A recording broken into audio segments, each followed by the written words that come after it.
What's up, mi gente? We're back today. I'm going to show you guys how I do the tacos dorados con carne molida and some salsa as well. This is just one of the ways I do it. I've tried a couple different ways, just trying different things, but this is mainly the way we usually do it.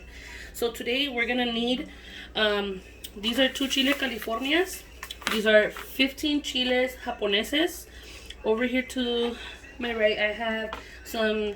They're 25 Chiles Piquin. These chilies are really, really hot. You do not need them in this recipe, but over here we do eat spicy, so yeah, we fucks with Chile here.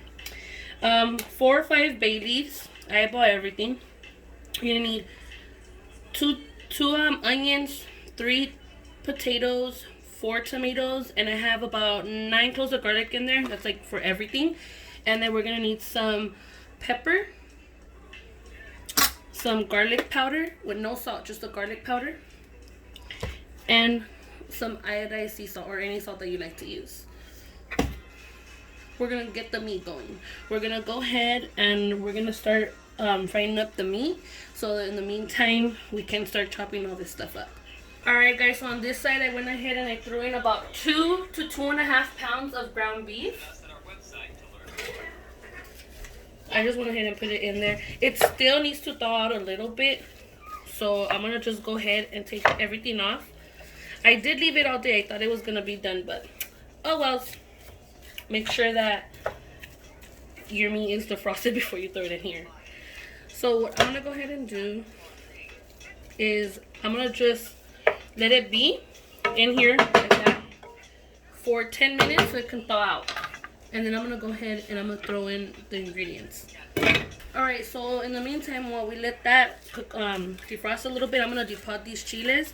So what I like to do is that I get them from the top, pop them open, and then they easily just come right out. I'm only going to depot these other ones because I want my salsa to be spicy.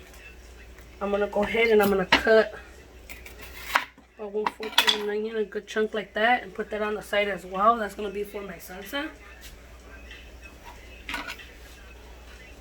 Cut that in half. This other piece over here, this one's going to go in the meat while it's cooking. I know I'm going to go ahead and throw some onion in there later, but the way I like to cook my meat, even when it's kind of raw, I like to cook it with a piece of onion and the seasonings that we're going to put in there. So as it's cooking, it's kind of like just soaking in all that flavor as it's cooking, not when it's done. Alright guys, so here we're back at the meat. It's basically almost defrosted from here. So I'm just going to go ahead and throw in that piece of onion we were going to throw in earlier. I'm also going to go ahead and throw in about, I want to say 4 pieces of garlic, the 4 bay leaves. I'm going to go ahead and put about a teaspoon of pepper. We're still going to put a little bit of garlic powder. We're also going to put about a teaspoon of it.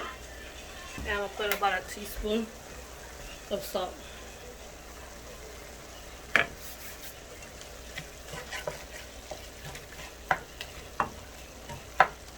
As this continues to cook, I'm just going to keep opening it and chopping up that meat so it could cook as even as possible. Which for the most part I could. It's happened to me before. I wasn't going to stop doing the video because I screwed up with the damn carne. Just going to go ahead and mix this up together. And then we're going to go chop up those vegetables we have over here on the side and move on forward to the salsa. Cover it. We're going to let this cook for about a good 25 to 30 minutes on medium to high heat. Alright, so right over here we're going to go ahead and chop up some onion, the tomato, and the papas. You want to do these in not super small squares, but yeah, diced up. Because they're going to get smaller as they cook when you put it into the carne. So don't worry about how small they are. We used about a whole onion. Now we're going to chop up the tomato. And when we chop up the tomato, we're going to chop it in the same, diced up, not too small, but also not too big. When I'm in a hurry though, Don't get me wrong, I do it just like in tirantitas, whatever. Just like barely sliced. Alright, so we chopped up 2 tomatoes. Now we're gonna chop up the papas, potatoes.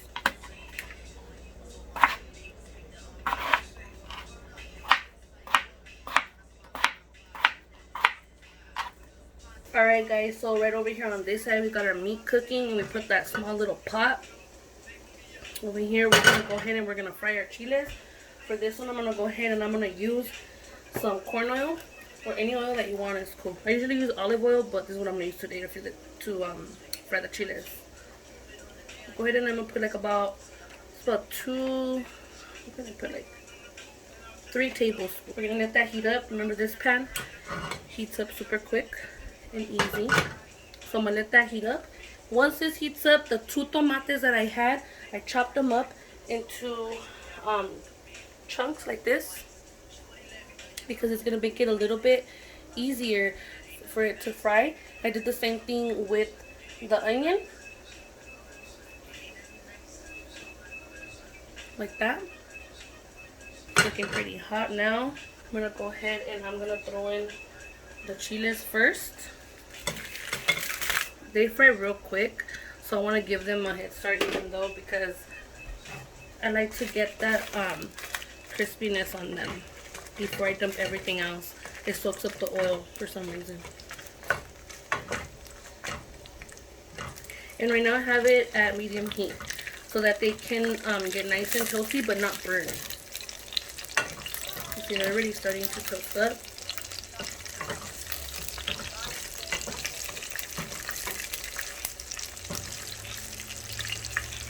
Damn guys, this smells bad.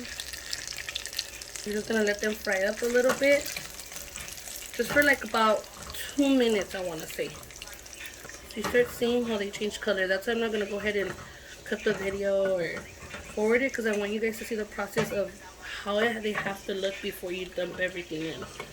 You see, they get darker, and then some parts get like bright, like this one right there. So when you see them, ya más o menos así, just like that, you see the Piquin, they're already like orange. They're not even red anymore.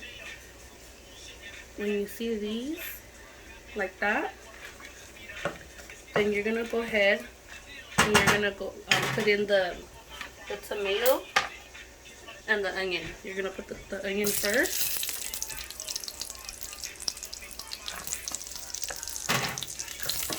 You're gonna give that a little swirl. You're gonna hold up on the tomato. Give it a minute. Give the onion some time. Tomato's softer, so that's gonna cook even easier. But I also like the oil to get the flavor of the onion. So I want to do that before I put the tomato in. Alright guys, it's been about a minute.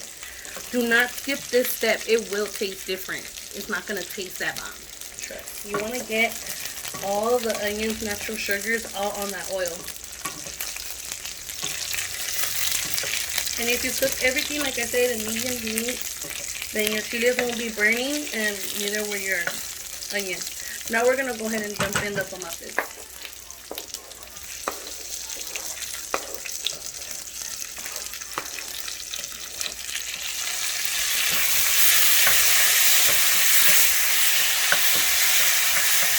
You're going to cover it for about 3 to 4 minutes.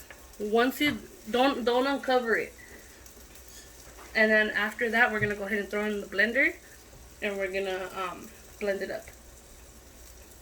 In the meantime, let's check on the meat back here.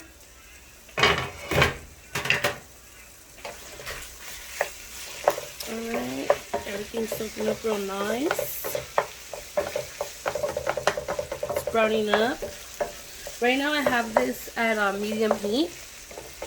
I'm going to go ahead and turn it up to medium high. So we have this right here at medium high heat, and it's browning up real nice. That's what we want. I didn't put no oil, and I'm not going to add any. It already let out a lot of its natural fat. When it lets out too much, I do go ahead and I put a paper towel or a few paper towels and soak up excess fat.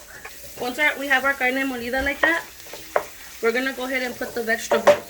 Before we do that, let's turn off the chiles that we have cooking over here. Let's just turn them off and let them sit.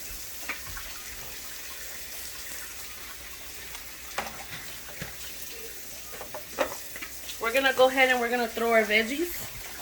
The papas, the onion, and the tomate. I'm going to mix it all up. And we're going to cover it for another 15 minutes or until the papas are soft. Want to make sure that you go ahead and you mix this really well. All the flavors get incorporated into each other.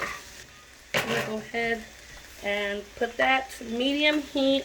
And then we're going to go ahead and we're going to put 1/4 of a cup of water to create a little bit of the extra steam for those papas. Now we're going to cover it and we're going to do a steam for a good 15-20 minutes.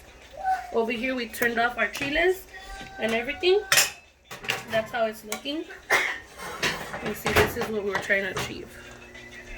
And we did it. Okay, so now I'm gonna go ahead and throw this into my blender and I'll be right back with you guys. Alright guys, so I went ahead and I put our chiles, our tomates, and cebolla that has already been like cooked and sauteed into the blender. I'm gonna go ahead and put 2 cloves of garlic in there as well. 1/2 teaspoon of pepper. And I'm going to use about another teaspoon of the chicken bouillon, the Nor Suiza. I'm going to go ahead and a cup of water in the same pan in which I fried everything. And I'm going to put a pinch of salt, literally. Pinch of salt. Oh, I almost forgot one ingredient, guys. Una ramita. Little pinch. There we go. Okay, it's blended up. This is exactly the consistency we're looking for. Nice and creamy. We're going to go ahead and put this in a container and I'll be right back. Alright guys, so right over here I have a pan I'm going to fill up with some corn oil. I'm going to go ahead and start frying up the tortillas. I do have the vent on, so the house doesn't get all super smoky, but sorry about the noise. So you want to make sure that this oil stays super hot. This is exactly how I laid all the napkins into the bowl. This is where my tortillas are going to be going into. So now I'm going to go ahead and put the tortilla. And I'm going to go ahead and put one at a time first.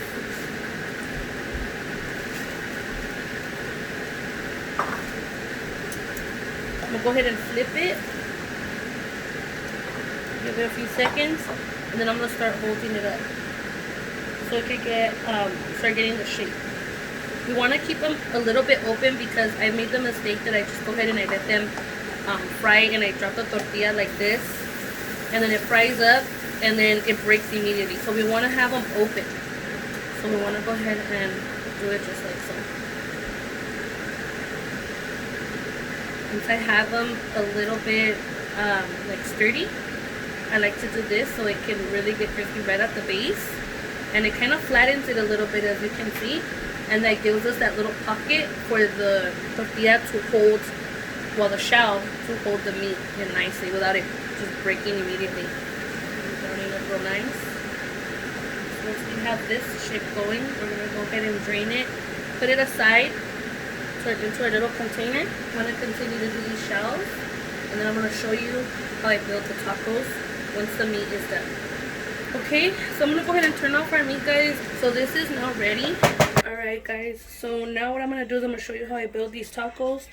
I usually like to go ahead and get 2 of them like this. They kind of like help each other balance. I like to use a regular spoon, like a tablespoon, to stuff it right in there.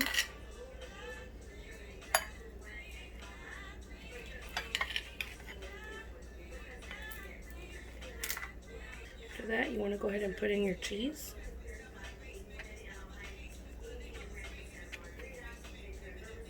So you have that. I press it down real nice. Try to flatten it up a little bit. And I go right ahead and I put in some lettuce. I got some sour cream right here. I'm gonna go ahead and put that on the side so they can go ahead and put it on as much as they want. Drizzle our salsa right on top.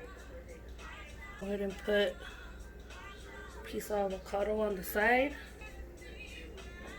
Some onion. Alright, and there you have it, guys. Some tacos dorados. I really do hope you guys enjoyed this recipe. If you do like it, you guys, please don't forget to give me a thumbs up. If you're not subscribed to my channel and you want to go ahead and support me, please do so. And yeah, I hope to see you guys next time, guys. Thanks for joining me today.